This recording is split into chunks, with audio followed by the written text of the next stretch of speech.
Pública e da Responsabilidade Fiscal, o governo avalia congelamento de emendas para fechar as contas. A Fazenda já trabalha com o piso da meta 2025 e tenta não ser responsabilizada pelo Tribunal de Contas da União. Confira com a Vitória Bel.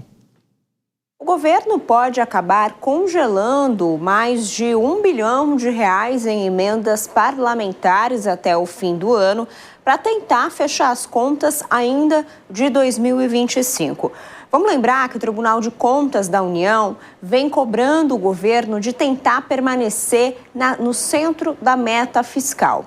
A meta fiscal ela é estabelecida pelo governo a cada ano e tem o objetivo de justamente promover um ajuste das contas públicas. A meta fiscal para esse ano agora, de 2025, é de déficit zero. Mas tanto a Lei de Diretrizes Orçamentárias quanto o arcabouço fiscal permitem aí uma flutuação dessa meta fiscal para baixo, que a gente chama de piso ou banda da meta, ou para cima, o que a gente chama de teto ou banda superior da meta fiscal. O que o governo Lula está querendo é ficar nessa banda inferior, no piso da meta fiscal, justamente porque eles estão avaliando, o Ministério da Fazenda, a equipe econômica, avalia como muito difícil permanecer no déficit zero, que seria o centro da meta, e, portanto, quer permanecer no piso inferior, que seria aí de um déficit aproximadamente de R$31 bilhões. No entanto, o Tribunal de Contas da União tem uma interpretação e vem cobrando o governo que ele deve permanecer no centro da meta estabelecida, portanto, no déficit zero. O governo, em meio a esse questionamento do TCU, achou melhor parar tudo, parar os pagamentos e depois tentar justamente ver se o TCU vai ou não aceitar, validar o uso dessa banda inferior da meta fiscal. No meio de toda essa dúvida, o governo vai precisar, então, paralisar o uso dessas emendas parlamentares, principalmente emendas de comissão que ainda não tinham sido pagas.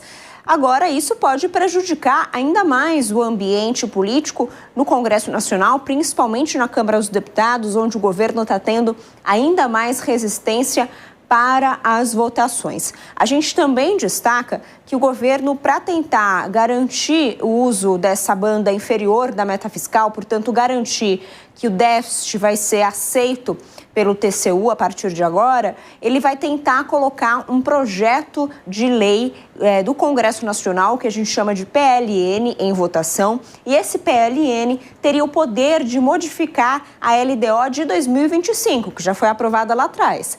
E essa modificação seria justamente para dar mais segurança jurídica, um texto que pudesse garantir que o governo tem sim direito de trazer, de seguir a banda inferior da meta fiscal.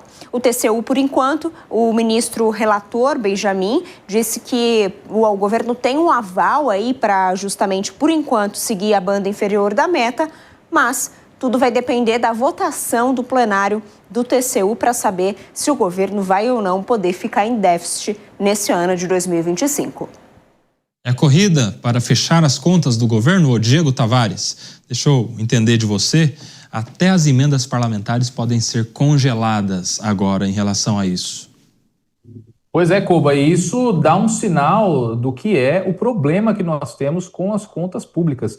O governo Lula tem praticamente estabelecido a sua relação com o parlamento brasileiro por intermédio da liberação de emendas. É a cultura do governo por emenda, bem por isso, ano após ano, também nós batemos esse recorde de um volume cada vez maior do orçamento brasileiro destinado aos congressistas. E se o governo planeja congelar esses valores de emenda, que é o que ainda tem conferido um pouco de governabilidade ao presidente da República, é porque a situação realmente está feia. Isso, sem dúvida nenhuma, vai gerar uma reação no parlamento. É ano eleitoral, muitos desses deputados, desses senadores, eles não são deputados e senadores que têm ideias claras sobre os grandes temas. Basicamente, são despachantes de orçamento. Um parlamentar de uma região específica que tem todo o seu capital político ligado à quantidade de dinheiro que ele consegue trazer para a sua base, e com isso os prefeitos montam lá o seu palanque para que o deputado se venda como o grande financiador da região. Isso vai impactar muito a relação